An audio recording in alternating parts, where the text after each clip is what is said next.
Фотография обритого наголо фюрера резиновых уточек появилась на его странице в Инстаграм. Снимок Навального сопровожден длинным нытьем, в котором исправительная колония в Петушинском районе под Владимиром названа настоящим концлагерем. Однако, если вчитаться в излияние пиарщиков вождя мамкиных революционеров, то становится ясно, что в исправительной колонии номер 2 просто царит железная дисциплина, к которой безработный любитель ежемесячных заграничных каникул банально не привык.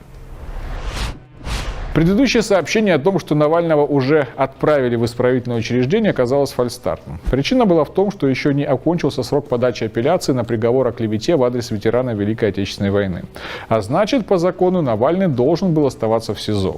Его защита и сейчас настаивает, что этапировать фюрера резиновых уточек еще нельзя. Однако теперь Навального все-таки отправили по назначению. Факт его отправления в исправительную колонию номер 2 подтвердила адвокат Ольга Михайлова. Михайлова вместе с адвокатом Вадимом Кобзевым посетила Навального, который сейчас находится в карантинной камере вместе с другими 5 заключенными. Жалоб на нарушение у Навального нет, он бодр и весел, сообщила Михайлова журналистам. На нарушение жалоб нет, но плох тот борец с режимом, который не жалуется вообще ни на что. Ведь если инфантил не жалуется, то он перестает ощущать, что существует.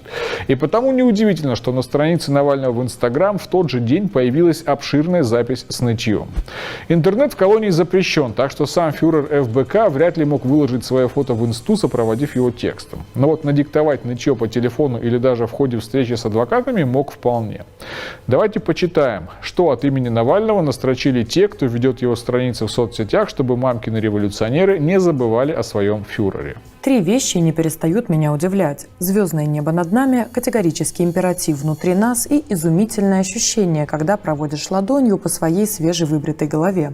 Всем привет из сектора усиленного контроля А. Вынужден признать, что российская тюремная система смогла меня удивить. Не представлял, что можно устроить настоящий концлагерь в 100 километрах от Москвы. Раздувание собственных невзгод до масштабов, отсылающих к выходкам Гитлера – стандартный прием мамкиных оппозиционеров. Они регулярно обесценивают страдания тех, кто попал под каток нацизма, упоминая о собственных притеснениях, сравнивая себя с узниками концлагерей, апеллируя к желтым звездам и другой атрибутике, связанной с гитлеризмом.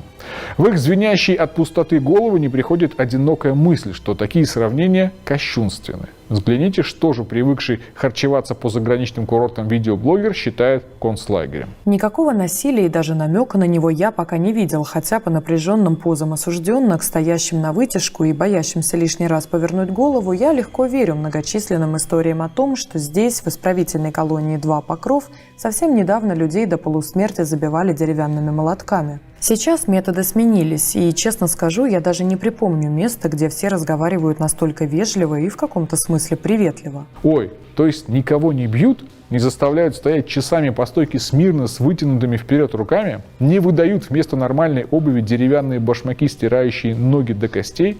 Не обливают водой на морозе? Это я перечисляю реальные издевательства эсэсовцев, документально зафиксированные в мемуарах советских военнопленных, сидевших в концлагерях. Так в чем же тогда заключается концлагерь-то?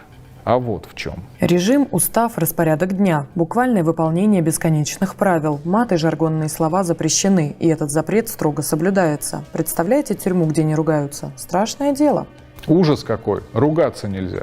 Это, конечно, пытка для человека, привыкшего сравнивать собственных сторонников с домашними животными и материться в адрес тех, чьи действия мешали ему мутить с чужими деньгами. Для крякла, который вообще никогда нормально не ходил на работу, не соблюдал режим дня и годами жил, потакая всем своим порокам, дисциплина невыносима. А тут еще вдобавок и контроль, как на восхваляемом либердой Западе. Видеокамеры везде, за всеми наблюдают и при малейших нарушениях составляют рапорт. Мне кажется, кто-то наверху прочитал 1984 Оруэлла и сказал: «Ага, прикольно, давайте сделаем такое. Воспитание через расчеловечивание». Но если относиться ко всему с юмором, то жить можно. Так что в целом у меня все хорошо. Оруэлл – это старье. Зачем ориентироваться на него? Писавшего, кстати, о Британии, а не об СССР, если есть более новый опыт. Достаточно почитать или посмотреть документалистику о любой американской тюрьме, чтобы убедиться, власти России просто наконец-то выстроили для людей, не желающих жить по закону, локальный аттракцион «Почувствуй себя в санатории Гуантанамо», только без пыток. Вы что, кряквы, против применения лучших западных практик? Ведь непрестанная слежка за гражданами – это на 100% по-американски. Навальный хотел, чтобы как в Америке? Пожалуйста, именно в таком формате он интересно и чрезвычайно увлекательно проведет ближайшие годы. И пусть радуются, что у нас не восторжествовала толерантность. А потому у него есть высокие шансы избежать грядущих операций по части проктологии, даже сидя в Петушинском районе.